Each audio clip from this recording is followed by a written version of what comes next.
జలక్ అనే అమ్మాయి ఇన్స్టాగ్రామ్ లో ఒక రీల్ షేర్ చేసింది, దాన్ని 10 లక్షల మంది షేర్ చేశారు. అంతమంది షేర్ చేసేలా అమ్మాయి ఏం మాడింది చెప్తే ఏఐ ఉంది కదా, మన అందరం డైలీ ఇంటరాక్ట్ అవుతుంటాం. Chat GPT, Grok, Perplexity, Gemini.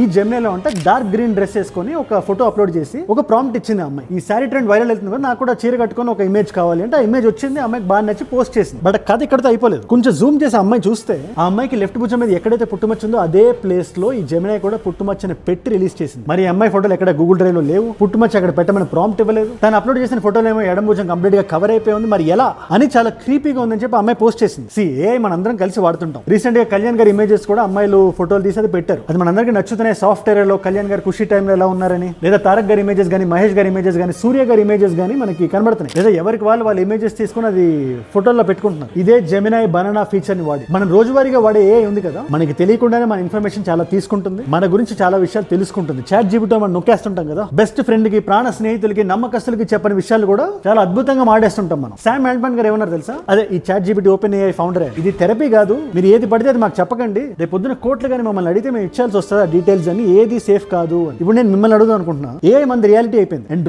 రోజుకి అది పెరిగిపోతుంది. ఎంత వరకు పెరిగిందంటే ఇవాళ మనం సెలబ్రిటీతో ఫోటో పెట్టినా, సెలబ్రిటీ ప్రధానమంత్రితో ఫోటో పెట్టినా ఇది రియల్ ఏఐ అని అడిగే క్వశ్చన్ వెళ్ళిపోయింది. అంత ఇంప్రూవ్ అవుతుంది. ఇంకో 5-10 సంవత్సరాలు ఎక్కడ ఉంటుందో కూడా మనకు తెలియదు. ఇలాంటి టైంలో ఏఐ మన పర్మిషన్ లేకుండా మన ఇమేజెస్ ని వాడుకుంటుంటే దాంతో మనం ఎలా డీల్ చేయాలని మీరు అనుకుంటున్నారు? Let me know down in the comments. మీ అందరికీ నేను చెప్పే పాయింట్ ఒకటే, జాగ్రత్త అనేది మనలో ఉండాలి. ఆడపిల్లలు ఎవరైతే వీడియోని చూస్తున్నారో, బట్ ఎవరైనా అవనివ్వండి, మన డేటాని కానీ, మన ఫోటోలు కానీ, ఏఐతో మనం మాట్లాడే విధానాన్ని కానీ ప్రస్తుతానికి మనమే కొంచెం దాన్ని సెన్సర్ చేయడం బెటర్ అని నేను భావిస్తున్నాను. ఈ రీల్ చూస్తున్న ప్రతి ఒక్కరికి అండ్ షేర్ దిస్ రీల్ ఎవరైతే ఏఐని ఎక్కువగా వాడుతున్నారని మీరు అనుకుంటున్నారు, ముఖ్యంగా ఈ ఫోటోలకు సంబంధించి.